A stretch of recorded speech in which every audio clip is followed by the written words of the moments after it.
கொள்ள உதவி செய்தீர். அதற்காக ஸ்தோத்திரம் ஆண்டவரே. ஸ்தோத்தரிக்கிறோம், ஸ்தோத்தரிக்கிறோம், ஸ்தோத்திரம் ஆண்டவரே. கர்த்தாவே, நீர் எங்கள் நடுவிலே இருக்கிறீர், எங்களை வழி நடத்துகிறீர், எங்களோடு பேசுகிறீர், எங்களை தேற்றுகிறீர், தைரியப்படுத்துகிறீர், பலப்படுத்துகிறீர் ஆண்டவரே. ஆண்டவரை தேற்றரவளானாகிய பரிசுத்த ஆவியானவர் எங்களோடு இருப்பதற்காக நன்றி செலுத்துகிறோம் ஆண்டவரே. ஒவ்வொரு நிமிடமும் ஆண்டவரே எங்களை தேற்றி தைரியப்படுத்தி ஆண்டு பலப்படுத்தி எங்களை வழி நடத்துவதற்காக ஸ்தோத்திரம் ஆண்டு. நீர் பேசுகிற தெய்வமா இருப்பதற்காக ஸ்தோத்திரம் ஆண்டவரே. அப்பா ஆண்டவரே, நீர் பேசாவிட்டால் ஆண்டவரே எங்களால் வாழ முடியாது. பல வகைகளிலே பல விதங்களிலே நீர் எங்களோடு பேசுவது அதற்காக நன்றி செலுத்துகிறோம் ஆண்டு. உங்களுடைய பிள்ளைகளிடத்தில் பேசுகிற ஒரே தேவனாகிய உண்மை துதிக்கிறோம், போற்றுகிறோம், வாழ்த்துகிறோம். இப்பொழுதும் நீர் பேச வேண்டும் என்று கெஞ்சுகிறோம். எங்களோடு பேசுமப்பா, எங்களோடு பேசும். இயேசு கிறிஸ்து நாம் கேட்கிறோம், நல்ல பிதாவே. ஆமென், ஆமென். இந்த 13ஆம் அதிகாரத்துல 1ஆம் வசனம், சகோதர சிநேகம் நிலைத்திருக்க கடவுது, நிலைத்திருக்க கடவுது. சகோதர அன்பு ஏன் அப்படி சொல்லப்படுதுன்னா, அன்பு நிலைத்திருப்பது என்பது எளிதான காரியம் கிடையாது. எல்லாருக்கும் வாழ்க்கையில பல பிரச்சனைகளை, உறவு பிரச்சனைகளை நீங்க சந்திச்சிருப்பீங்க. அன்பா நேசிச்சவங்க நீங்க அதிகமா நேசித்தவர்கள் இருப்பாங்க. ஆனா அவங்க உங்களுடைய நேசத்தெல்லாம் மறந்து போயிருக்கலாம். இன்னும் உறவுகள், நீங்கள் விரும்புகிற உறவுகள் உங்களை நேசிக்காமல் இருக்கலாம். சில உதவிகளை செய்திருப்பீங்க, அவங்க உங்களை தள்ளி விட்டிருக்கலாம், புறக்கணிக்கப்பட்டிருக்கலாம். அதனால இந்த காலத்துல இந்த அன்பு நிலைத்திருப்பது என்பது கடினமான ஒன்று. எல்லாரும் ஒப்புக்கொள்மைய நான் நம்புறேன். ஒப்புக்கொள்த்தீங்கன்னா அந்த இதுல போடுங்க, சேட்ல ஆமேனோ அந்த கைவிரலோ ஏதோ போட்டு பிறகு பாக்குறதுக்கு. ஏன்னா நான் 2 சிறு புத்தகங்களை, மிக சின்ன புத்தகத்தை 2 புத்தகத்தை வெளியிட்டேன். அன்பே பெரியது என்றும் இயேசுவின் அன்பின் ஆழம் அறியலாகுமோ என்றும் இலவசமா புத்தகங்களை பலருக்கு அனுப்ப 2000 காப்பி ஒவ்வொன்றையும் போட்டேன், அனுப்பிட்டு இருக்கிறேன். 3வது, அன்பிலே நிலைத்திருக்க முடியுமா அப்படிங்கிறதா ஆண்டவர் என்னுடைய உள்ளத்துல வைத்த செய்தி. இந்த புத்தகம்லாம் அனுப்பி முடித்த பிறகு இந்த கொஞ்சம் புத்தகங்கள்லாம் அனுப்ப வேண்டியிருக்கு, அதெல்லாம் முடிச்சுட்டு அந்த வேலையை நான் திரும்பி தொடங்கலான் இருக்கேன். என்னை பொறுத்தளவுல நானும் எவ்வளவோ பேரை நேசிச்சு எவ்வளவோ பேருக்கு உதவி செய்திருக்கிறேன், எவ்வளவு பேருக்கு பட்ட ஊழியம் செய்திருக்கிறேன். அவங்க என்ன இன்னைக்கு அற்பமா தான் பாக்குறாங்க. ஒருத்தருக்கு ரொம்ப வருஷங்கள் போய் 2 பஸ் மாறி போகணும், 2 பஸ் மாறி போய் நடந்து போகணும், நடந்து போய் தான் அந்த இடத்துக்கு போய் ஊழியம் செய்யணும். உடலாம் பேசிட்டு இருக்கும் போதே கீழே விழுந்துட்டேன். வந்தவர் சாய்ந்தரம் தாங்கி பிடிச்சிட்டாரு. ஒரு வார்த்தை கூட அடுத்த நாள் போன் பண்ணும்போது அனுப்பி விழுந்துட்டீங்களான்னு கூட அவர் கேட்கல. நான் தான் போன் பண்ணி சொன்னேன், உங்களுக்கு நீ கேள்விப்பட்டீங்களா, ஒரு போன் பண்ணி கூட கேட்கல. ரொம்ப காலத்துக்கு பிறகு எனக்கு அந்த இடத்தெல்லாம் போய் பார்க்கறதுக்கு ஆசை இருந்துச்சு. ஏன்னா எப்படி இருக்காங்க அந்த மக்கள்லாம், எப்படி இருக்காங்க, இப்போ எவ்வளவு வளர்ந்துருக்காங்க, சபை எவ்வளவு பெருசா இருக்கும். அவருக்கு மெசேஜ் போட்டிருந்தேன். அவர் உடனே ஒரு போட்டோ போட்டுருந்தார், யாரோ பெரிய ஊழியக்காரங்க அவங்க சபைக்கு வர்றத போட்டோ. அதாவது இவரெல்லாம் வராரு, நீங்க என்ன ஏமாத்துறோங்கிற மாதிரி. நிறைய காரியங்கள் நிறைய ஃபெயிலியர் தான் என்னால சொல்ல முடியும். Love failure. பெண்ணை காதலித்து ஏமாந்தது இல்ல, ஊழியத்துல எத்தனை லவ் ஃபெயிலியர்ஸ் உண்டாயிருக்கு. உங்களுக்கும் அந்த அனுபவம் நிச்சயமா இருக்கும். ஏன்னா அதை பற்றி ஒரு இதே எழுதலாம், ஒரு மெசேஜா கொடுக்கலாம். சகோதர அன்பில் எப்படி நிலைத்திருப்பது, இது பொறுமையினால, மன்னிக்கிறதுனால, சாந்த குணத்தினால எல்லாம் ஏற்றுக்கொண்டு மீண்டும் அவங்கள எப்படியாவது சமாதான கட்டுக்குள்ள நம்ம கொண்டு வரணும். அண்ணன் தம்பி தங்கச்சி கல்யாணத்துக்கு முன்னால எவ்வளவு அன்பா இருப்பாங்க, கல்யாணத்துக்கு பிறகு ஒரு சின்ன சொத்துக்காகவோ அல்லது இதுக்காகவோ கூட பெரியவங்க உண்டாகும் போது, சொத்துக்கள் பிரிக்கும் போது பிரச்சனை வரும். ஏதாவது ஒரு காலத்துல இன்விடேஷன் என் பேர் போடல, ஏதோ ஒரு காரியத்துல பிரச்சனை வரும். அது பெரிய சின்ன பிரச்சனை பெரிய பிரச்சனையா மாறிடும். அன்புல நம்ம நிலைத்து மற்றவங்க எப்படி இருக்காங்கன்னு ஒரு நாள் நம்ம பார்க்கவே கூடாது. அவங்களாம் எப்படி இருக்காங்களே அப்படின்னு பார்க்க. ஏன்னா ஒரு நாள் நம்மை பார்த்து நீ அன்புள்ளவளை என்று நான் அறிந்திருக்கிறேன் ஆண்டவர் சொல்லு. மோசே கவலையோடு கண்ணீரோடு தன்னுடைய மகனை மோரியா மலைக்கு அழைத்து சென்றார். ஆண்டவர் அவங்க விட்ட போகும்போது நான் ஒண்ணு நீ கர்த்தருக்கு கீழ்ப்படுகிறவன் என்பதை நான் இப்பொழுது அறிந்திருக்கிறேன் என்று சொல்லி ஆண்டவர் சொன்னார். அதே போல ஒரு நாள் மக்களே உன்னுடைய அன்பு பெரியது பத்திய பார்த்தனர், உன்னுடைய விசுவாசம் பெரியது என்று சொல்லி அதுக்காக அவருடைய விசுவாசம் பெருசு காட்டுறதுக்காக அவளை அசட்டை பண்ணி கொண்டே இருந்தார் அவருடைய ஜெபத்தெல்லாம். ஆனா ஒரு நேரம் வந்துச்சு, பிள்ளையின் அப்பத்தை எடுத்து நாய்க்குட்டிகள் இன்னுமே தன்னை அப்படி கீழ்படுத்தும் போது ஆண்டவர் சொன்னார் உன்னுடைய விசுவாசம் பெரியது என்று சொல்லி அவருடைய மகளை சுகப்படுத்திட்டோம். இப்ப சில நேரங்கள்ல அன்புலையா நம்ம எப்படி இருக்கிறோம் அப்படின்னு டெஸ்ட் பண்றாரு ஆண்டவர் நினைக்கிறேன். அதனால அன்புல சோர்ந்து போயிருக்கலாம், தளர்ந்து போயிருக்கலாம். ஆனா நீங்க அன்புள்ளவர்களாவே இருங்க. எல்லா இடத்துலையும் கணவரா இருக்கலாம், பிள்ளைகளா இருக்கலாம், யாரா இருக்கலாம், மாமனாரா இருக்கலாம், மாமியாரா இருக்கலாம், எந்த உறவுகளா இருந்தாலும் உங்களை தள்ளி விட்டுருவாங்க, உங்களை கை விட்டுருவாங்க.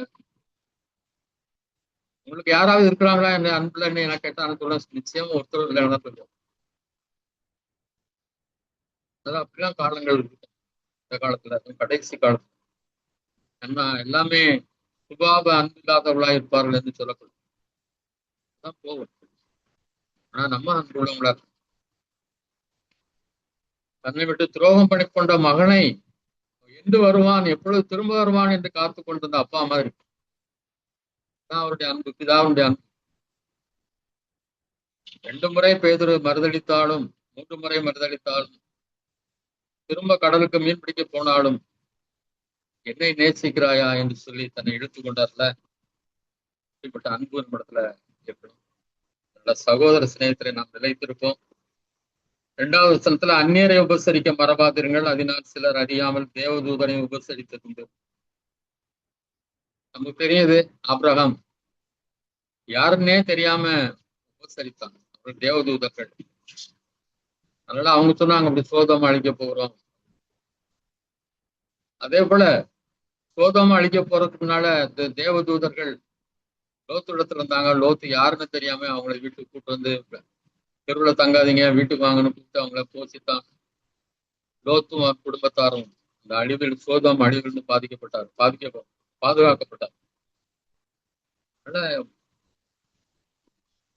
அந்நியர்னு சொன்னா அவரோட ஊழியக்காரங்களா இருக்கலாம், வீட்டுல கலெக்ஷன் போடுறவங்க யாரும் இருந்தாலும் குறைஞ்சது ஒரு டீயாவது கொடுக்கணும். தண்ணி கொடுத்தாலே என்ன உண்டு, மறக்கப்பட மாட்டான் சொல்லிட்டாரு. 3ஆம் வசனம் வாசிங்க. கட்டப்பட்டிருக்கிறவர்களோடே நீங்களும் கட்டப்பட்டவர்கள் போல அவர்களை நினைத்து கொள்ளுங்கள். நீங்களும் சரீரத்தோடு இருக்கிறவர்கள் என்று அறிந்து தீங்கு அனுபவிக்கிறவர்களை நினைத்து கொள்ளுங்கள். கட்டப்பட்டிருக்கிறவர்கள்ங்கிறது பொதுவாக தேவனுடைய நாமத்தின் சிறை வாசத்தை அனுபவிப்பவர்கள். பவுல்லாம் பல முறை சிறை சென்றார். இன்னைக்கு நிறைய பேர் நம்முடைய ஊழியர்கள், மிஷனரிகள் எல்லாம் சிறையில இருக்கிறாங்க. அவங்கள நம்ம நினைச்சுக்கணும், அவங்களுக்காக ஜெபிக்கணும். ஆண்டவரே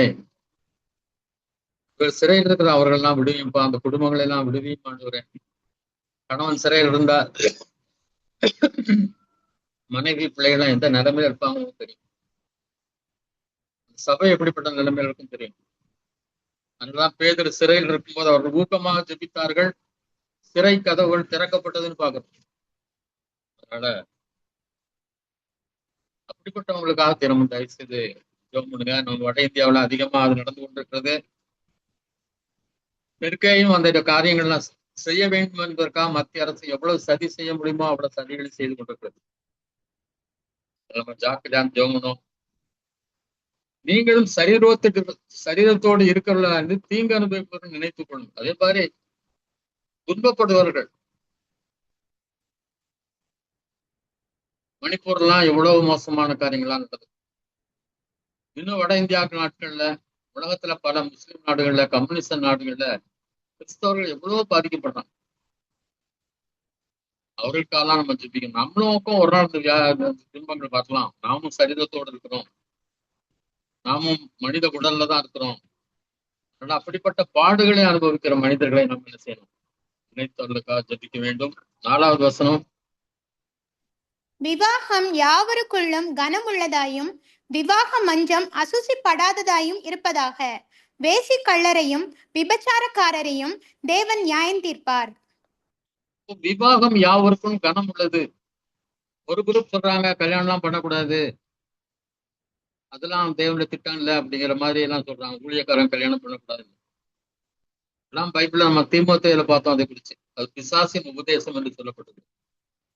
அதனால கல்யாணங்கிறது கனம் உள்ளது, கனத்துக்குரியது, போற்ற தகுந்தது. ஆனா அது என்ன கூட கூடாது, ஒருவனுக்கு ஒருத்தி என்பதுதான் உலக வழக்கும் தேவனுடைய திட்டமும் ஆகும். அதனால வேசிக்கல்லறையும் விபச்சாரக்காரன் தேவன் நியாயம் தீர்ப்பார். இந்த பாவத்தை செய்து யாரும் என்ன செய்ய முடியாது, தப்ப முடியாது. 5வது வசனத்துக்கு போவோம். நீங்கள் பண ஆசை இல்லாதவர்களாய் நடந்து உங்களுக்கு இருக்கிறவைகள் போதும் என்று எண்ணுங்கள். நான் உன்னை விட்டு விலகுவதும் இல்லை, உன்னை கைவிடுவதும் இல்லை என்று அவர் சொல்லி இருக்கிறாரே. பண ஆசை, இதனுடைய விளக்கம் என்ன? பண ஆசைன்னா என்ன?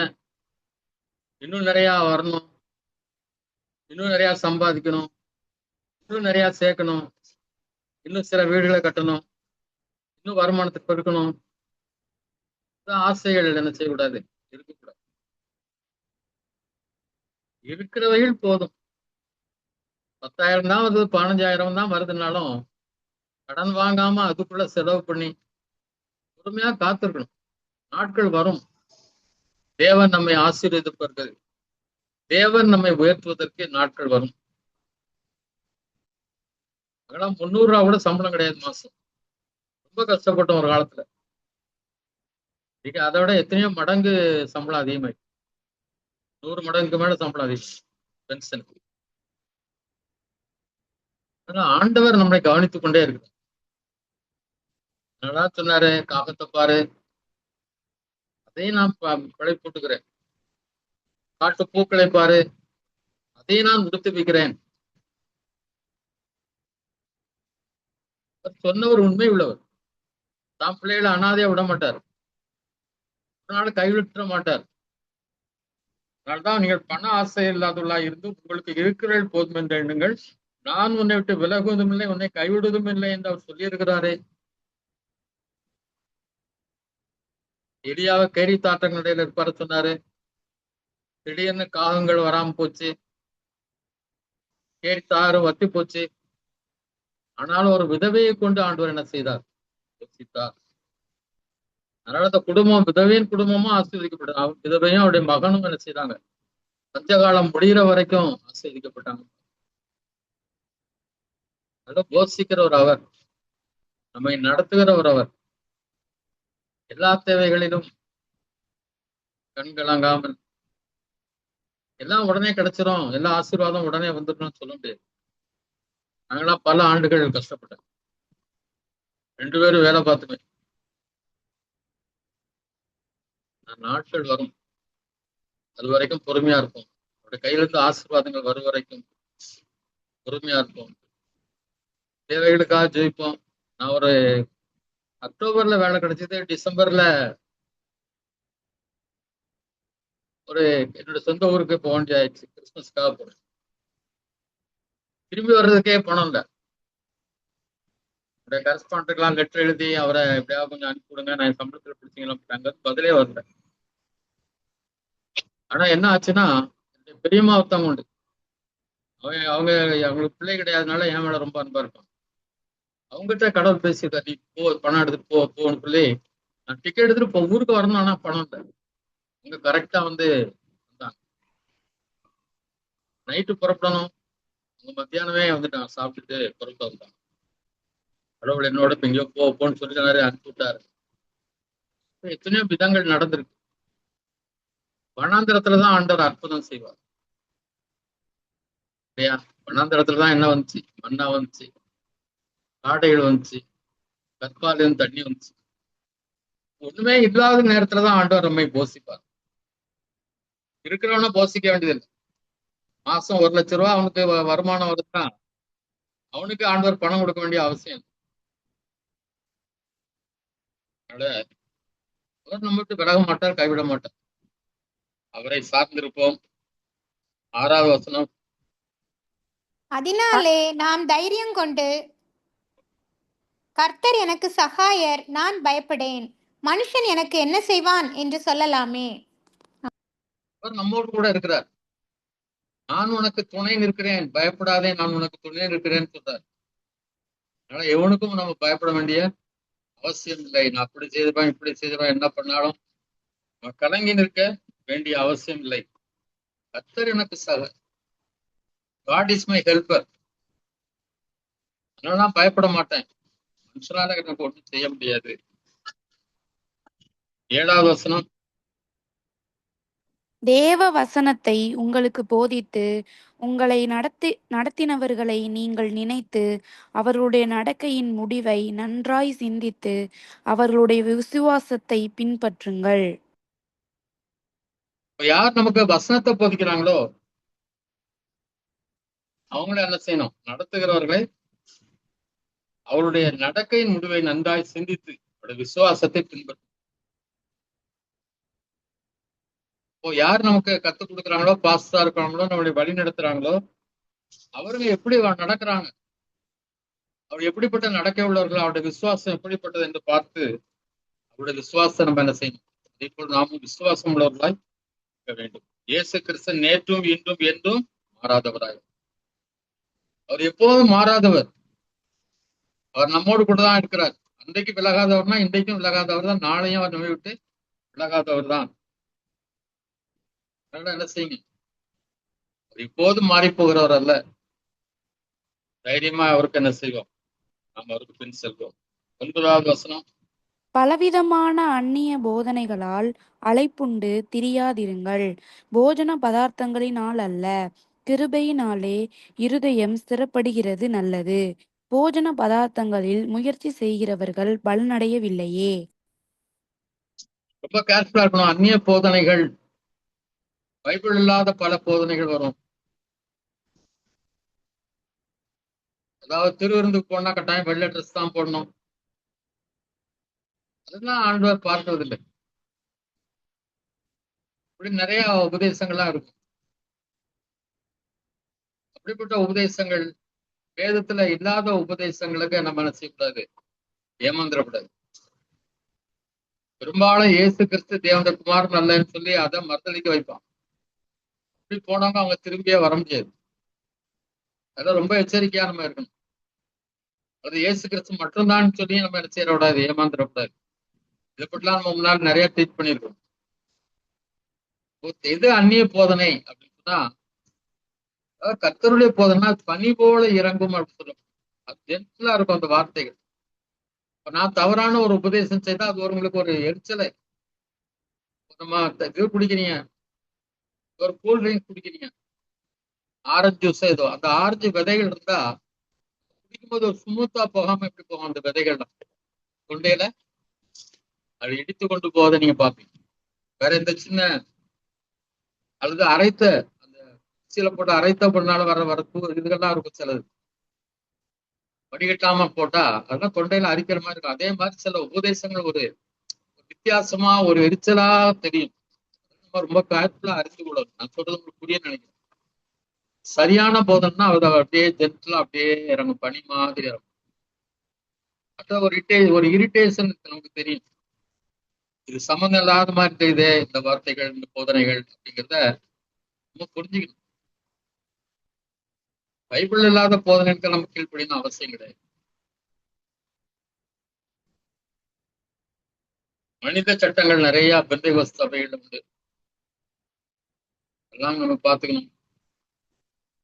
ஒரு யாரும் குடும்பத்துல ஒருத்தர் இறந்துட்டா ஏன்னா உடனே முதல் வருஷம் வேணா ஒரு நூற்றாண்டு கொண்டாடலாம், ஓராண்டு நிறைவு கொண்டாடிட்டு போயிடலாம் ஜெபம் பண்ணி.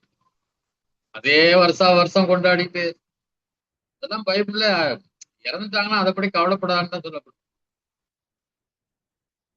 உங்களுக்காக வருத்தப்படாதீங்கன்னு சொல்லியிருக்கு. அதே நினைச்சு ஒவ்வொரு வருஷமும் சில பாகத்துல கல்லறையில போய் அழுதுட்டு இருப்பாங்க. கல்லறை திருநாள் ஒண்ணு. அதெல்லாம் வேதத்துக்கு உகந்ததல்ல, ஏற்றுக்கொள்ளத்தக்கதல்ல. வருஷம் போய் மாலையை போட்டுட்டு அதெல்லாம் அந்த மாதிரி உபதேசங்கள் நம்ம எச்சரிக்கையா இருக்கணும். போதன பதார்த்தங்களினால் அல்ல, இதை சாப்பிடக்கூடாது அதை சாப்பிடக்கூடாது, வெஜிடேரியன் தான் சாப்பிடணும், இதெல்லாம் சாப்பிட்டா தப்பு. 40 நாள் என்ன செய்வாங்க, நான் வெஜிடேரியன்லாம் சாப்பிட மாட்டாங்க. சிலர் தலையில பூ வைக்க மாட்டாங்க. இப்பெல்லாம் சில கட்டுப்பாடுலாம் வச்சிருப்பாங்க. இதெல்லாம் அதனால ஒரு பிரோஜனமும் கிடையாது. போதன பதார்த்தங்களினால் அல்ல, கிருபையினால் இருதயம் ஸ்திரப்படும். எல்லாத்திலையும் அவருடைய கிருபையை நம்பி, கிருபையை சார்ந்திருக்கணும். எல்லாமே அவருடைய கிருபை, எல்லாமே அவருடைய கிருபை தான். ஒவ்வொன்றும் காலையில் எழும்பி, ஆண்டவரே கிருபைக்காக ஸ்தோத்திரம் ஆண்டவர், எந்த நாளிலும் அவருடைய கிருபையினால் எங்களை நடத்தும், என்னை நடத்தும் சொல்லி அவருடைய கிருபையே நம்பியிருக்குது, அவருடைய இரக்கத்தையே சார்ந்திருப்பதுதான் நல்லது. போதன பதார்த்தங்களில் முயற்சி செய்கிறவர்கள் பலனடவில்லை. இப்படி சாப்பாட்டுல முயற்சி பண்ணவங்க வாழ்க்கையில எந்த வாழ்க்கையிலும் ஆசீர்வாதம் கிடைச்சது கிடையாது. 40 நாள் நாங்க இது சாப்பிட மாட்டோம், அது சாப்பிட மாட்டோம், வெள்ளிக்கிழமை வந்தா இதை சாப்பிட மாட்டோம். இதுதான் தவறான. சிலர் ஞாயிற்றுக்கிழமை பாஸ்டிங் சர்ச்சைக்கு அதெல்லாம் தப்புன்னு சொல்லல. உங்களுடைய விசுவாசம் தான் நீங்க அதை செய்யுங்க. இதை சாப்பிட்டு போனா அது பெரிய தவறு அப்படின்னு நினைச்சிடக்கூடாது. பைபிள்ல எங்கேயும் அப்படி சொல்லல. புதிய ஏற்பாட்டுல உபவாசத்தையே அவர் ஆண்டவர் வேற விதமா தான் சொல்றார். பழைய ரசத்தை புது துட்டில வைக்காத, அந்த துருத்தி கிழிந்து போகும், ரசமும் சிந்தி போயிடும். ஆனால் அதை ரெண்டையும் இணைக்காத, ரெண்டு பழைய துணியும் புதிய துணியும் இணைக்காத. உபவாசம் இருங்க, ஆனா அது உபவாச கட்டாயம் இருந்தாதான் நடக்கணும்னு நான் நம்புறது இல்லை. நானும் உபவாசமும் இப்ப இருக்கிறது இல்லை. அது உங்களுடைய விருப்பம், இருக்கனா இருக்கலாம், இல்லாமலும் இருந்தால் தேவன் என்ன செய்வார், பதில் தருவார். 10வது வசனம், நமக்கு ஒரு பலிபீடம் உண்டு, அதற்குரியவைகளை புசிக்கிறதற்கு கூடாரத்தில் ஆராதனை செய்கிறவர்களுக்கு அதிகாரம் இல்லை. அந்த காலத்துல ஒரு பலிபீடம் இருந்துச்சு. அதுல எது வெட்டப்படுதோ, ஆடு வெட்டப்படுதோ, மாடு கண்ணுக்குட்டி வெட்டப்படுதோ, அதை என்ன செய்யக்கூடாது, இருக்கிறவங்க என்ன செய்ய முடியாது, சாப்பிட முடியாது. ஏனென்றால் எந்த மிருகங்களுடைய ரத்தம் பாவங்கள் நிமித்தமாக பரிசுத்த ஸ்தலத்துக்குள் பிரதான ஆசாரியனாலே கொண்டு வரப்படுகிறதோ அந்த மிருகங்களின் உடல்கள் பாளையத்துக்கு புறம்பே சுட்டரிக்கப்படும். ஆடு மாடை வெட்டி அதை என்ன செய்வாங்க, வெளியே போய் அந்த பாளையத்தை அதுக்குள்ள இல்ல, ஆசரிப்பு கூடாரத்துக்குள்ள இல்ல, வெளியே கொண்டு போய் என்ன செய்வாங்க, அதை சுட்டரிச்சிருவாங்க. அந்தபடியே இயேசுவும் தம்முடைய சொந்த ரத்தத்தினாலே ஜனத்தை பரிசுத்தம் செய்யும்படியாக நகர வாசலுக்கு புறம்பே பாடுபட்டார். அதனால எருசலேமுக்கு வெளியே இயேசு கிறிஸ்து செய்யப்பட்டார், சொந்த ரத்தத்தை நமக்காக சிந்தி நம்மை பரிசுத்தம் செய்யும்படியாக நகர வாசலுக்கு புறம்பே பாடுபட்டார். அவரும் எருசலேம் நகருக்கு வெளியாக கொண்டு போய்படி என்ன செய்தார், ஒரு வழியாக மாறினார். நமக்காக ரத்தம் சிந்தி அந்த உயிரையே நமக்காக என்ன செய்தார், கொடுத்தார். 13வது வசனம், ஆகையால் நாம் அவருடைய நிந்தையை சுமந்து பாளையத்துக்கு புறம்பே அவரிடத்துக்கு புறப்பட்டு போக கடவோம். அவருடைய பாராட்டல, அவருடைய புகழ்ச்சிய, அவருடைய மகிமையை சுமந்து இல்லை, அவருடைய நிந்தையை சுமந்து நிந்திக்கப்பட்டார். உலகத்தை படைக்க காரணமாயிருந்தவர், ஒரே செல்ல குமாரன் நிந்தைகளை சுமந்தார். பூர்ணப்படுத்தினாங்க, துப்புனாங்க, எவ்வளவு அவமானங்கள் நடந்துச்சு. நாமும் நமக்கும் நிந்தைகள் வரும், அவமானங்கள் வரும், வெட்கங்கள் வரும். இவ்வளவு நம்பியிருந்தியே நடக்காம போச்சு, வரும், நிந்திப்பாங்க. அவமானப்படுத்துவார்கள். அதெல்லாம் வரதான் செய்யும். இதை சுமந்து கொண்டு என்ன செய்யுங்க, பாளையத்திற்கு புறம்பே நாம என்ன செய்வோம், புறப்பட்டு போவோம். அதாவது இயேசுவை போல நாம் இந்த பாடுகளை சுமப்போம் என்று சொல்லப்பட்டிருக்கு. 14:15. நிலையான நகரம் நமக்கு இங்கே இல்லை, வரப்போகிறதையே நாடி தேடுகிறோம். ஆகையால் அவருடைய நாமத்தை துதிக்கும் உதடுகளின் கனியாகிய ஸ்தோத்திர பலியை அவர் மூலமாய் எப்போதும் தேவனுக்கு செலுத்தக் கடவோம். ஆமென். எபிரேயர் 11:9-10 வாசிங்க. எபிரேயர் 11:9 10. அப்ப ஏற்கனவே பார்த்ததுதான். விசுவாசத்தினாலே அவன் வாக்குத்தத்தம் பண்ணப்பட்ட தேசத்திலே பரதேசியைப் போல சஞ்சரித்து அந்த வாக்குத்தத்தத்திற்கு உடன் சுதந்திரராகிய ஈசாக்கோடும் யாக்கோபோடும் கூடாரங்களிலே குடியிருந்தான். ஏனெனில் தேவன் தாமே கட்டி உண்டாக்கின அஸ்திபாரங்களுக்குள்ள நகரத்துக்கு அவன் காத்திருந்தான். வாக்குத்தத்தம் பண்ணப்பட்ட இடத்துல தான் அவன் இருந்தான். இதுதான் அவன இடம், இங்கதான் தங்கணும் அப்படின்னு சொல்லி ஆண்டவர் எங்க வாக்கு பண்ணினாரோ, எங்க இருந்து அழைத்து வந்தாரோ அந்த கானான் தேசத்துலதான் அவன் இருந்தான். ஆனா இங்க எப்படி இருந்தான்னா பரதேசை போல் இருந்தான். வாக்குத்தத்திற்கு உடன் சுதந்திராய் ஈசாக்கோடும் யாக்கோவோடும் கூடாரங்களிலே குடியிருந்தான். கூடாரத்துல தான் இருந்தான். ஏன் அப்படின்னு சொன்னா, தேவன் தாமே கட்டி உண்டாக்கின அஸ்திபாரம் உள்ள நகரத்துக்கு அவன் காத்திருந்தான். இந்த பழைய ஏற்பாட்டு காலத்துல அவனுடைய எதிர்பார்ப்பு என்னன்னா, ஒரு நாள் பரலோகத்துக்கு போயிடும், எல்லாமே ஒரு நாள் அழிக்கப்படும். எவ்வளவு பக்கா பில்டிங்னாலும் ஒரு நாள் அழிக்கப்படும். நம்முடைய வீடுகள் எல்லாமே ஒரு நாள் காணாமல் போயிடும். அஸ்திபாரம், அதெல்லாம் அஸ்திபாரம் என்னதான் போட்டாலும் அது அஸ்திபாரம் இல்லாத நகரம். அஸ்திபாரம் உள்ள அந்த பரலோகத்துக்கு போக வேண்டும் என்றுதான் அவன் என்ன செய்தானா, காத்திருந்தான். அதனாலதான் இங்க சொல்லப்படும் நிலையான நகரம் நமக்கு இங்கே இல்லை. ஒரு சொந்த ஊர்லயே நீங்க குடியிருப்பீங்கன்னு சொல்லவே முடியாது. நான் சொந்த ஊர்ல திருநெல்வேலி மாவட்டத்துல இருக்கும்போது நினைச்சேன் இந்த ஊர்ல இருந்து, அப்பவே எனக்கு அந்த ஊரை விட வெளியூர்ல எங்கேயாவது வேலை பார்க்கணும்னு ஒரு ஆசை இருந்துச்சு. அதே மாதிரி நாகப்பட்டினம் தான் எங்களுக்கு கடைசி புகலிடம். நான் ஆண்டவர் ஒரு நாள் அங்கிருந்து புறப்பட்டு போக என்று சொன்னேன். ஒரு நிலையான நகரம் நமக்கு யாரும் சொல்ல முடியாது. இருப்போம் இந்த ஊருக்கு எங்கேயும் போக மாட்டோம் சொல்ல முடியாது. சிலரை வைத்திருக்கலாம், அல்லாத அது மட்டும் கிடையாது. நிலையான நகரம் என்பது இந்த பூமி கிடையாது. நமக்கு பரலோகம் தான் நிலையான நகரம். அதனால சொல்லப்பட்டிருக்குது, நிலையான நகரம் நமக்கு இங்கே இல்லை, வரப்போகிறதையே நாடி தேடுகிறோம். இதெல்லாம் யாரும் நாடி தேடுறது கிடையாது. அதாவது பரலோகத்துக்காக கிரியை செய்யறோமா, பரலோகத்தை பத்தி நினைக்கிறோமா, அங்க போயிடுவோம், அங்க நிறைய பணம் சேர்க்கணும், பரலோகத்துல ஆத்மாக்களை சேர்க்கணும், நிறைய பேரை கூட்டு போனோம், இந்த மாதிரி எண்ணங்கள்லாம் இன்னைக்கு இல்லாமலே போய்விட்டது. வரப்போகிறத நாடி தேடும் இருக்கிறது அல்ல. நிலையான நகரம் நமக்கு இல்லை. இது எல்லாம் ஒரு நாள் காணாமல் போயிடும். இதெல்லாம் விட்டுட்டு ஒரு நாள் போகணும். ஒண்ணு ஆண்டவர் வருகை வரும், அல்லது நாம அவரை சந்திக்க ஒரு நாள் என்ன செய்துட்டோம், நாம் போய்விடுவோம். ஒரு மரணம் ஒன்று உண்டு.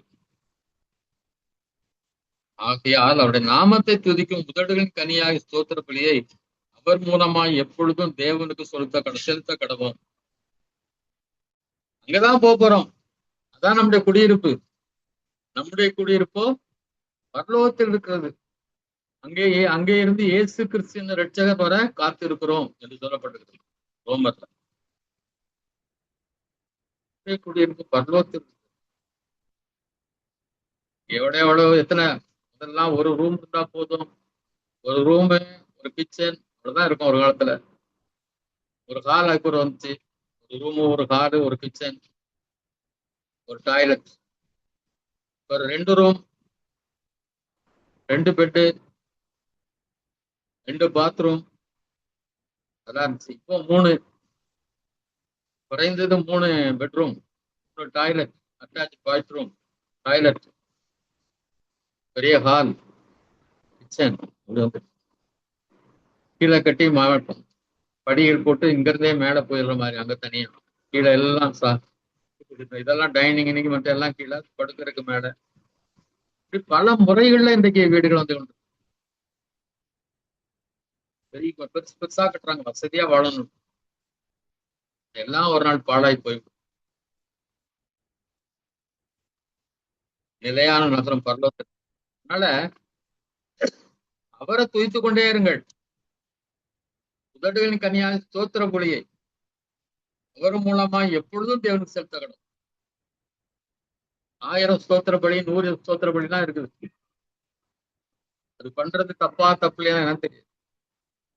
என்னை பொறுத்தெல்லாம் ஆவியில் நிறைந்து என்ன செய்யணும்? இந்த உதடுகளின் கனியா ஸ்தோத்திர பலியை செலுத்தணும். அந்நிய பாசை பெறாதவங்க அந்நிய பாசை பெறணும். பரிசுத்தாய் வரும்போதே அந்நிய பாசை நிச்சயத்தை கொடுத்திருப்பார். நம்ம அப்படிப்பட்ட கூட்டங்கள்ல கலந்து கொள்ளாதனால, அப்படிப்பட்ட சகோதரோடு சேர்ந்து ஜெபிக்காதனால அது வெளிப்படாமல் இருக்கலாம். அபிஷேகம் பெற்றவர்கள் அப்படிப்பட்ட கூட்டத்தோடு சேர்ந்து மாசத்துக்கு ஒரு நேரமாவது என்ன செய்யணும்? நீயா துதியும். அது மூலம் அவரோடு பேசிக்கொண்டே இருக்கலாம். எவ்வளவு நேரமும் பேசலாம். நிறைய டைம்ல வந்தீங்கன்னா 2 மணி 2:30 மணிக்கெல்லாம் ஆண்டவர் எழுப்பி விட்டுருவாரு. கஷ்டமா தான் இருக்கும். ஆனா 6 மணி வரைக்கும் அந்நிய பாஷையிலே பேசிட்டோம். அப்புறம் துதித்து கொண்டே இருக்கும். யாரை துதிக்கணும்? இயேசு கிறிஸ்துவின் மூலமாய் தேவனுக்கு ஸ்தோத்திரம் செலுத்தணும்னு சொல்லி தான் சரியான முறை. இயேசு கிறிஸ்துக்கு நேரடியா ஸ்தோத்திரம் செலுத்துறதுல, இயேசு கிறிஸ்து மூலமாய் எப்போதும் தேவனுக்கு செலுத்தக்கூடும். காலையில நைட்டு மட்டும் இல்லை, எப்போதும். விளையாடுச்சு எந்த கவலையும் உள்ளத்துல இருக்காது, பயமும் இருக்காது, பாவ எண்ணங்களும் வராது. 16 அன்றியும் நன்மை செய்யவும் தான தர்மம் பண்ணவும் மறவாதிருங்கள். இப்படிப்பட்ட பலிகளின் மேல் தேவன் பிரியமாயிருக்கிறார். ஆமென். நன்மை செய்தல், அடுத்ததுக்கு தான தர்மம் பண்றது, இதுதான் பலிகள். இப்படிப்பட்ட பலிகள் தான் பலி. ஸ்தோத்திர பலியை பத்தி பார்த்தோம். அது ஈஸியா செய்திடலாம். நன்மையே செய்யறதுங்கிறது கஷ்டம். ஆனா நன்மைதான் செய்யணும். மற்றொரு தீமை செய்தால் நாம் என்னதான் செய்யணும்? நன்மைதான் செய்யணும். தான தர்மம் பண்ணவும் மறவாதிருக்கும். ஒரு டீ குடிக்க போனேன், ஒருத்தனுக்கு ஒரு 20 ரூபா கொடுத்தேன். அவ்வளவு சந்தோஷம். பார்த்த உடனே யூஸ் பண்ணும். கார்ல போகும்போதெல்லாம் எங்கேயாவது ஹோட்டலுக்கு போகும், டிப்ஸ் கொடுக்காம வந்தது இல்லை. வெளியே வந்தா அந்த காரை கைட் பண்றதுக்கு ஒருத்தர் இருப்பார். அங்க என்ன சம்பளம் இருக்குன்னு நினைக்கிறேன்? 6000 ரூபா இருக்கும் மாசத்துக்கு. வெயில நின்று இருப்பாரு அவர். அவருக்கு யாராவது 50 ஒரு 20 ரூபா கொடுத்தா கூட 10 பேர் கொடுத்தா இவ்வளவு கிடைக்குன்னு பாரு. ஒரு 200 ரூபா கிடைச்சிடும். பெரும்பாலும் 20 ரூபாய்க்கு குறைஞ்சிடும். தான தர்மம் பண்ணணும். யாருக்கெல்லாம் ஏதாவது ஹெல்ப் பண்றது, அது ஒரு பலி. தேவனுக்கு பிரியமான பலின்னு சொல்லப்படுது. இப்படிப்பட்ட பலிகள் மேல் தேவன் பிரியமா இருக்கிறார். பாருங்க, இது பிரியமானது தேவனுக்கு. ஸ்தோத்திர பலி எவ்வளவு பிரியமானதோ அதே போல நன்மை செய்வதும் தான தர்மம் பண்ணவும் தேவனுக்கு பிரியமானது. அது சந்தோஷமா பாக்குறாரு. பரவாயில்லையே. இல்ல கடைசியில ஒரு நாள்ல அதான் சொல்றாரு, நான் தாகமா இருந்தேன், நீங்க எனக்கு தண்ணி கொடுக்கல, பசியா இருந்தேன், உணவு கொடுக்கல, ஆடை இல்லாம இருந்தேன், ஆடை கொடுக்கல, ஆஸ்பத்திரியில இருந்தேன், பார்க்க வரல, ஜெயில இருந்தேன், என்ன பார்க்க வரல. அதனால குற்றச்சாட்டு ஆண்டவர் சொல்றாரு. சிறியவர்கள் ஒருவர் எதை செய்யல எனக்கே செய்திருக்கீங்க நினைச்சீங்க. பிச்சைக்காரன் வந்தாலோ அல்லது வேற எங்கேயாவது ஒருத்தனை ஒரு ஏழையை பார்த்தாலும் அவன் இயேசு கிறிஸ்து மாதிரி தான். அவனுக்கு கொடுப்பது இயேசு கிறிஸ்துக்கு கொடுக்குற மாதிரி தான். அதில் உள்ள ஆசீர்வாதங்கள் எவ்வளவு இருக்குன்னு சொல்லி நம்ம பாக்குறோம். பைபிள்ல பாக்குறோம், நீதிமொழிகள்ல, சங்கீதத்துல. சிறுமைப்பட்டவள் மேல் சிந்தை உள்ளவன் பாக்கியவான். அவன் படுக்கையே மாத்தி போடுவாரான். சுகவீனமா இருந்தா அவனுடைய படுக்கையே என்ன செய்வாரான்? சீக்கிரமா அவனங்கள் டிஸ்சார்ஜ் பண்ணி அனுப்பிடுவார்.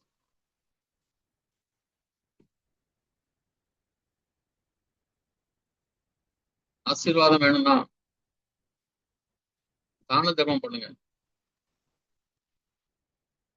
நன்மை செய்யுங்க. இப்படிப்பட்ட பலியின் மேல் தேவன் பிரியமாயிருக்கிறார். 17வது வசனம்.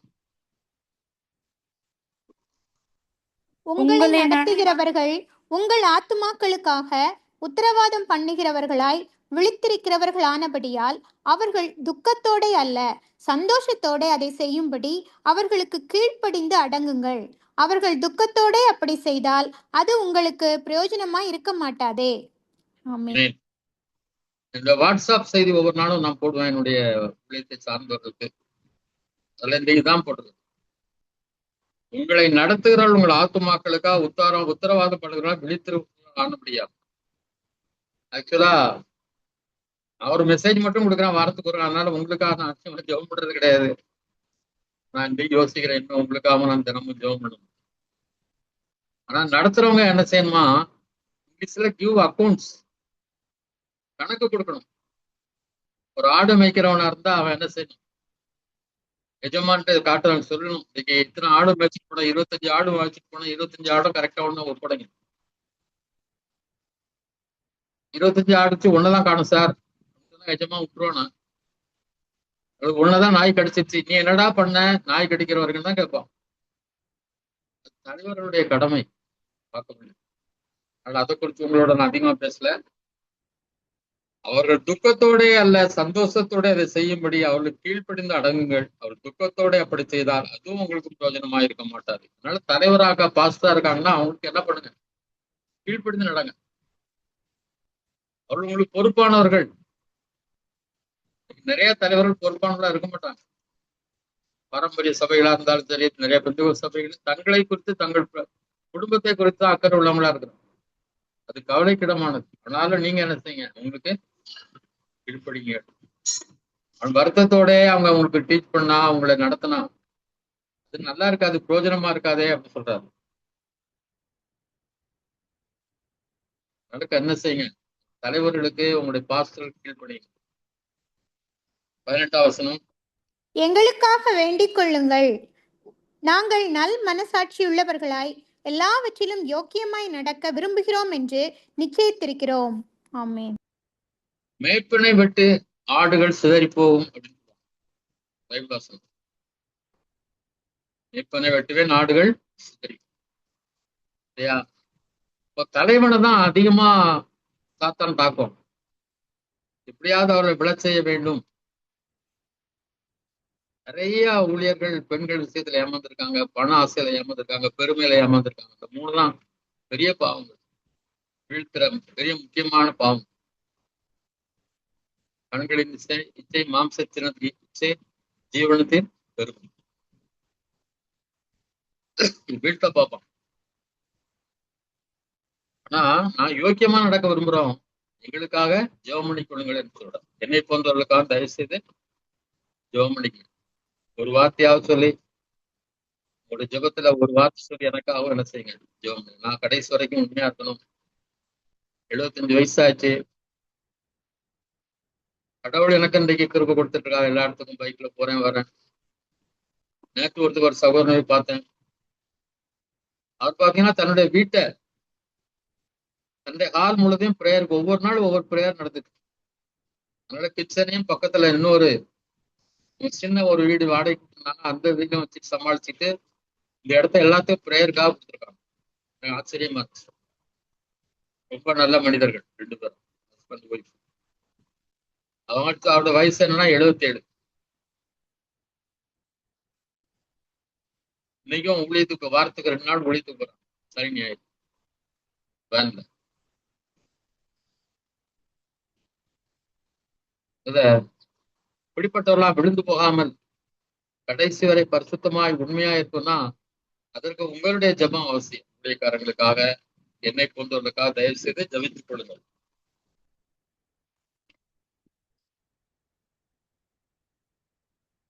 நான் அதிசீக்கிரமாய் உங்களிடத்தில் வரும்படிக்கு நீங்கள் இப்படி வேண்டிக் கொள்ளும்படி அதிகமாய் கேட்டுக்கொள்கிறேன். அப்ப நான் உங்களை வந்து சீக்கிரம் பார்க்கணும். அதுக்காக என்ன செய்யுங்க, ஜெபம் பண்ணிக்கங்க. நான் உண்மையா இருக்கணும், உத்தவமா இருக்கணும், உங்களிடத்துல வரணும், அதுக்காக ஜெபம் பண்ணி கொள்ளுங்கள் என்று சொல்லி அங்கே சொல்வதை பார்க்கிறோம்.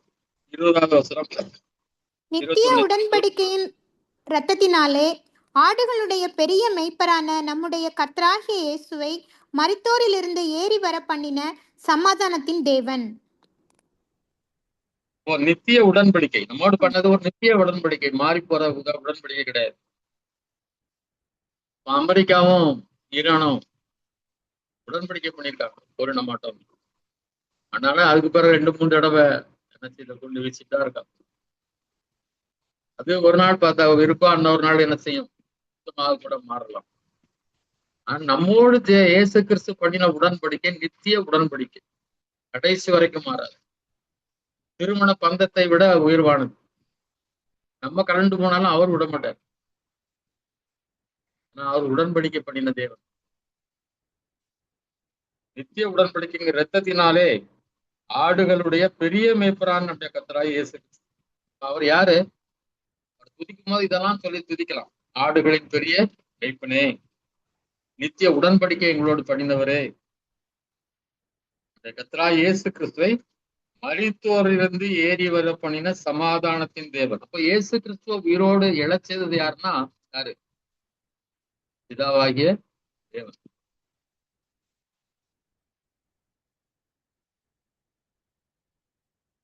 சமாதானத்தின் தேவன் அவர். அவர்தான் இயேசுவே உயிரோடு எழுப்பினவர். இந்த உலகத்துக்கு அனுப்பினவர் அவர் தான். அவரை உருவாக்கினவர் அவர் தான். ஆனா எல்லா மகிமையும் துதியும் யாருக்கு கொடுத்திருக்கிறார்? இயேசு கிறிஸ்துவுக்கு அவர் கொடுத்திருக்கிறார். 21 இயேசு கிறிஸ்துவை கொண்டு தமக்கு முன்பாக பிரியமானதை உங்களில் நடப்பித்து நீங்கள் தம்முடைய சித்தத்தின்படி செய்ய உங்களை சகலவித நற்கிரியையிலும் சீர்பொருந்தினவர்கள் ஆக்குவாராக. அவருக்கே என்றென்றைக்கும் மகிமை உண்டாவதாக. ஆமேன். கடவுள் நம்மளை ஐஸ்வர்யவான்களாக்குறவர் மட்டுமல்ல, ஆசீர்வதிக்கிறவர் மட்டுமல்ல, இயேசு கிறிஸ்துவ மூலமாக என்ன செய்யறான்னா தேவன் நம்ம எப்படி அவருக்கு பிரியமா வாழ கதை நம்மிடத்துல நடப்பிக்கிறார். நம்ம சித்தப்படலாம் நடக்காது. அவருடைய சித்தத்தை நம்முடைய உள்ளத்துல என்ன செய்தார்? நிறைவேற்றுகிறார். இயேசு கிறிஸ்துவ தமக்கு முன்பாக பிரியமானதை செய்ய உங்களுக்கு நடப்பித்து தனக்கு பிரியமானதான் ஆண்டவர் நடத்துவார். எல்லா ஜபத்துக்கும் எஸ்ன்னு பதில் கிடைக்காது. சில நம்மளுடைய விருப்பத்துக்கு விரோதமா நடக்கும். ஏன்னா அவர் தனக்கு பிரியமானதை நம்மை நடப்பித்து நம்முடைய சித்தத்தின்படி செய்ய உங்களை அவருடைய சித்தத்தை நாம் செய்யும்படியாய், அவருடைய விருப்பம் எதுவோ அதை செய்யும்படியாய் உங்களை சகலவித நற்கிரையிலும் சீர்பொருந்துவனர் ஆக்குவார். நீங்கள் நற்கிரையில நற்கனி தருபவர்களாய், நல்ல கனிகளை தரும் மரங்களாய் மாற்றுவதுதான் யாருடைய வேலை? இதா இயேசு கிறிஸ்து மூலமாய், பரிசுத்த ஆவியானவர் மூலமாய் அதை செய்ய சுத்தமாயிருக்கு. இப்படியாவது நம்மள ஒரு கனி தரும் செடியாக நம்ம என்ன செய்யணும்? மாறணும். அன்பு இருக்கணும், சந்தோஷம் எப்பவும் இருக்கணும். ஆவியின் கனி சந்தோஷம், சமாதானமா இருக்கணும், நீடிய பொறுமையுள்ளவர்களா இருக்கணும், தயவு, நற்குணம், விசுவாசம் இருக்கணும். ஆவியின் கனி விசுவாசமா ஆவியின் கனி. எதுக்கு எடுத்தாலும் பயம், எதுக்கு எடுத்தாலும் கவலை, அப்படி ஆயிருமோ இப்படி ஆயிருமோ, என் பிள்ளைகள் இப்படி ஆயிடுவாங்களோ அப்படி வருவாங்களோ, நல்லா வருவாங்களா வரமாட்டாங்களா, அப்படிப்பட்ட சந்தேகங்கள்லாம் இருக்கக்கூடாது. நம்ம எப்படி அவருடைய பிள்ளையோ நம்முடைய பிள்ளைகளும் அவருடைய பிள்ளைகள் தான். அதனால எல்லாத்துலயும் விசுவாசத்திலே என்ன செய்யணும்? தைரியசாலிகளா இருக்கும். அவருக்கு என்றென்றைக்கு மகிமை உண்டாவதாக. 22, 23, 22 சகோதரரே, நான் சுருக்கமாய் உங்களுக்கு எழுதின இந்த புத்திமதியான வார்த்தைகளை நீங்கள் பொறுமையாய் ஏற்றுக்கொள்ளும்படி வேண்டிக் கொள்ளுகிறேன். ஆமென். பொதுவாகவே ஆலோசனைனாலே யாருக்குமே பிடிக்காது இல்லையா? ஆலோசனை யாரோ விரும்புவோம். கணவன் ஆலோசனை சொன்னா மனைவி பிடிக்காது, மனைவி ஆலோசனை சொன்னா கணவருக்கு பிடிக்காது, பிள்ளைகளுக்கு ஆலோசனை சொன்னா பிள்ளைகளுக்கு பிடிக்காது. இந்த மாதிரி ஊழியக்காரன் சொல்ற ஆலோசனை நிறைய நேரம் பிடிக்காது. அவர் என்ன சொல்றாரு? சுருக்கமாக எழுதின இந்த புத்திமதியான வார்த்தைகளை பொறுமையா என்ன செய்யுங்க? ஏற்றுக்கொள்ளுங்க. வசனத்தை ஏற்றுக்கொள்வதற்கு, ஆலோசனைகளை, புத்திமதிகளை ஏற்றுக்கொள்வதற்கு எப்படி இருக்கணும்? பொறுமையா ஏற்றுக்கொள்ளும். ஒரு இடத்துல சந்தோஷமாய் ஏற்றுக்கொண்டார்கள் அப்படின்னு, சந்தோஷமாய் வசனங்களை என்ன செய்யணும்? ஏற்றுக்கொண்டு அதன்படி நடக்கணும். நிறைய காரியங்களுக்கு ஏற்றுக்கொள்றது கஷ்டமா தான் இருக்கு. ஒருத்தரை பார்த்து சொல்றாரு, சொத்தெல்லாம் வித்து கொடுத்துட்டு அதுக்கு பிறகு என்ன பின்பற்றுன்றாரு, உங்க கூடயே போயிடும் இல்லையா? ஒருத்தர் சொல்ற ஆண்டவர்கிட்ட வந்து நான் பின்பற்றி வருவேன், ஆனா வீட்டுல போய் நான் சொல்லிட்டு வரேன், கலப்பையில கை வச்சா என்ன செய்ய, பின்னால் பார்க்காதன்ட்டார். அவன் அவரை பின்பற்ற. அவன் வீட்டுல போய் சொல்லுவான், நான் ஊழியத்துக்கு போறேன்னா வீட்டுல என்ன செய்வாங்க, அதெல்லாம் வேண்டாம்டா, வேலை பார்த்துட்டு கூடிய செய்ய, எங்களெல்லாம் கவனிக்கிறது யார், வயசான காலத்துல நீ ஊழியத்துக்கு போயிட்டா, தங்கச்சி இருக்குது அப்படிலாம் சொல்லுவாங்க. ஆண்டவர் சொல்றதை கீழ்ப்படியணுங்கிறது கொஞ்சம் கஷ்டம்தான், தைரியமா போகணும். ஆனா அப்படி போனவர்களை எல்லாம் கர்த்தர் ஆசீர்வதித்திருக்கிறார். ஜான் பாண்டியன் ஒரு மிஷனரி இருக்கிறாரு.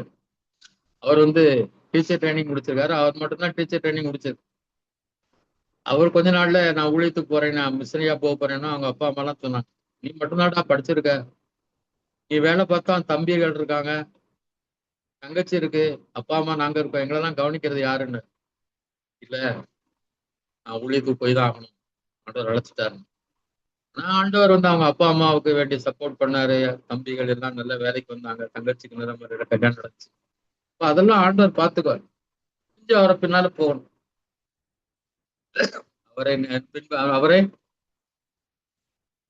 அவரை பின்பற்றினவர்கள் தேவன் என்ன செய்த ஒருபோதும் என்ன செய்வதில்லை, கைவிடுவதில்லை. 23.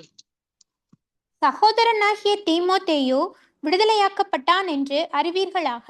அவன் சீக்கிரமாய் வந்தால் அவனுடனே கூட நான் வந்து உங்களை காண்பேன். ஆமேன்.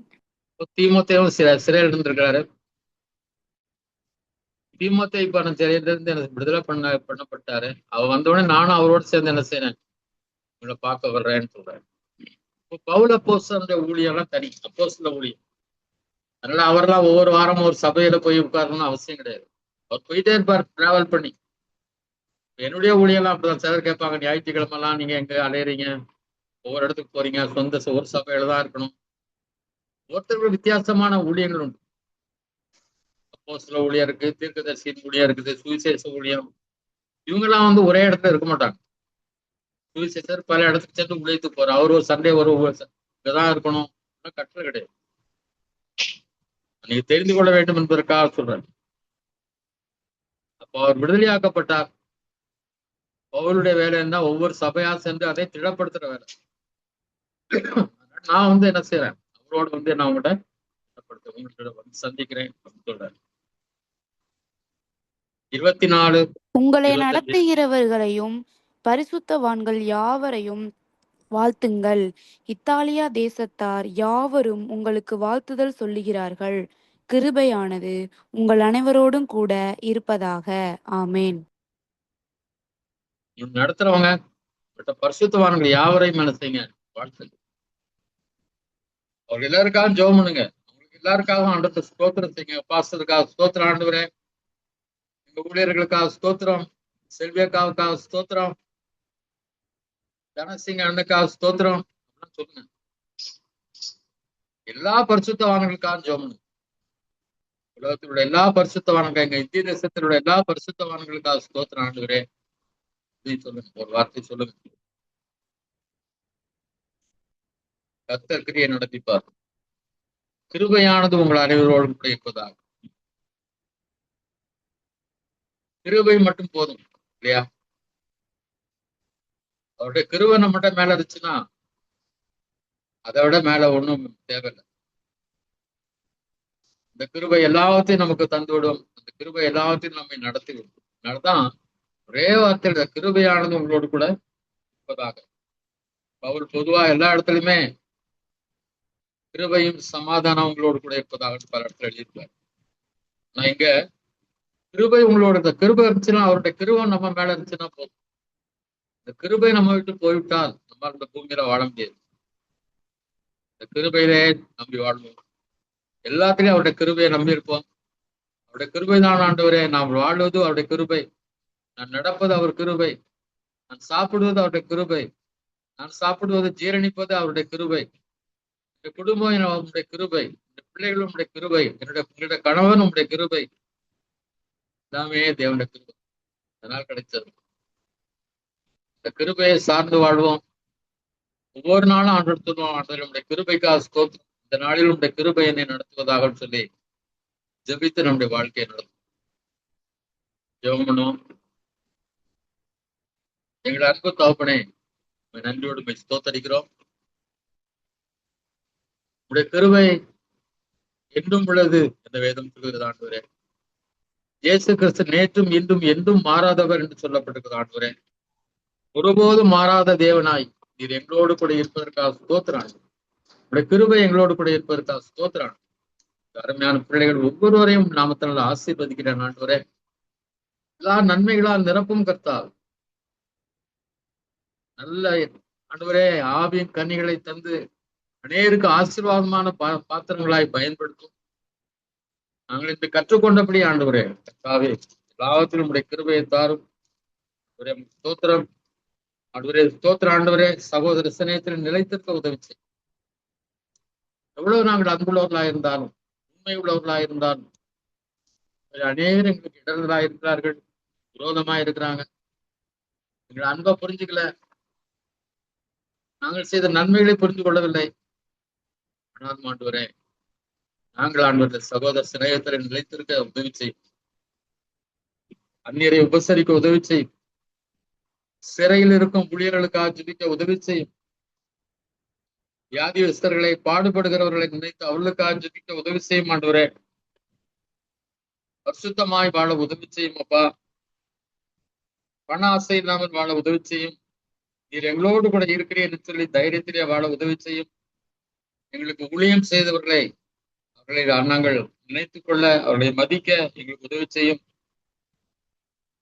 அப்பா. பலவித தவறான போதனைகளுக்கு எங்களை விலக்கி காத்தரும். ரொம்ப எச்சரிக்கையாயிருந்து உங்களுடைய கிருபையை சார்ந்து நாங்கள் வாழ எந்த உணவினாலும் ஆண்டவரே நாங்கள் ஆண்டவரை தீட்டுப்பட மாட்டோம் என்பதை புரிந்து வாழ உதவி செய்யும். ஸ்தோத்திர ஆண்டவரே கர்த்தாவே. நிந்தைகள் உண்டு, அவமானங்கள் உண்டு, பாடுகள் உண்டு. இயேசு கிறிஸ்துவை போல் சுமந்து நாங்கள் பாளையத்துக்கு புறம்பே செல்ல கர்த்தர் உதவி செய்யும்பா. நிலையான நகரம் எங்கே இல்லை என்று சொல்லப்பட்டிருக்கிறது. நாங்கள் வாழும் வாழ்க்கை ஒரு நாள் இதை விட்டு நாங்கள் போய்விடுவோம் அப்பா. அதை மனதில் எடுத்தவர்களாய் நிலையான நகரம் இல்லை, இது இல்லை என்று சொல்லி இங்கே ஆஸ்திகளை சேர்க்காதபடி, வசதிகளை பெருக்காதபடி இங்க வாழ எப்பொழுதும் துதித்துக் கொண்டே இருக்க உதவி செய்யும். நன்மை செய்ய மறக்காதபடி விற்க செய்யும். தான தர்மங்கள் பண்ண, ஏழைகளுக்கு உதவி செய்ய, சொந்தக்காரர்களுக்கு உதவி செய்ய எங்களுடைய கைகளை திறந்தள்ளும். எங்களை நடத்துபவர்களை அவர்களுக்காக ஜெபிக்கவும் அவர்கள் கீழ்ப்படியும் உதவி செய்யும். உமக்கு பிரியமானதை செய்ய எங்களுக்கு கற்றுத்தாரும். எங்களோடு பேசும். பிரியமானதை செய்ய, பேச, நடத்த உதவி செய்யும்பா. ஸ்தோத்திரம். ஆலோசனைகளை, உங்க புத்திமதிகளை, மற்றவர்கள் சொல்லக்கூடிய ஆலோசனைகளை கேட்டு நடக்க உதவி செய்யும். எந்த ஆலோசனையும் தள்ளிவிடாதபடி, இவர் என்ன சொல்வது சொல்லி நாங்கள் இருக்காதபடி ஆலோசனைகளை கேட்டு நடக்க உதவி செய்யுமப்பா. மற்றவர்களுக்காக, ஊழியக்காரர்களுக்காக, பரிசுத்தவான்க யாவருக்காகவும் ஸ்தோத்திரம் செலுத்தவும் ஜெபிக்கவும் என்று உதவி செய்யும். எங்கள் குடும்பங்களை ஆசீர்வதியும், பிள்ளைகளை ஆசீர்வதியும், தேவைகளை சந்தியும். எங்கள் ஜெபங்களுக்கு பதில் தாரும் அப்பா. ஆண்டவரே உமக்கு ஸ்தோத்திரம், ஸ்தோத்திரம், ஸ்தோத்திரம், ஸ்தோத்திரம். ஆண்டவரே சந்தோஷத்தால் எங்களை நிரப்பியறலும், சமாதானத்தினால் நிரப்பியறலும், இந்த கிருபையினால் நிரப்பியறலும். எல்லா பலகீனங்கள், சுகமீனங்கள் எங்களை விட்டு அகன்று போக உதவி.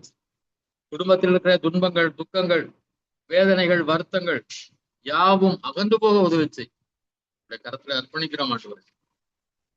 பலிபீடத்துல எங்களை படைக்கிறோம் ஆண்டவரே. பார்த்து நடத்தும். கர்த்தரும் மீட்பருமாய் இயேசு கிறிஸ்துவின் வல்லமையில் நாம் கேட்கிறோம் பிதாவே. ஆமென், ஆமென்.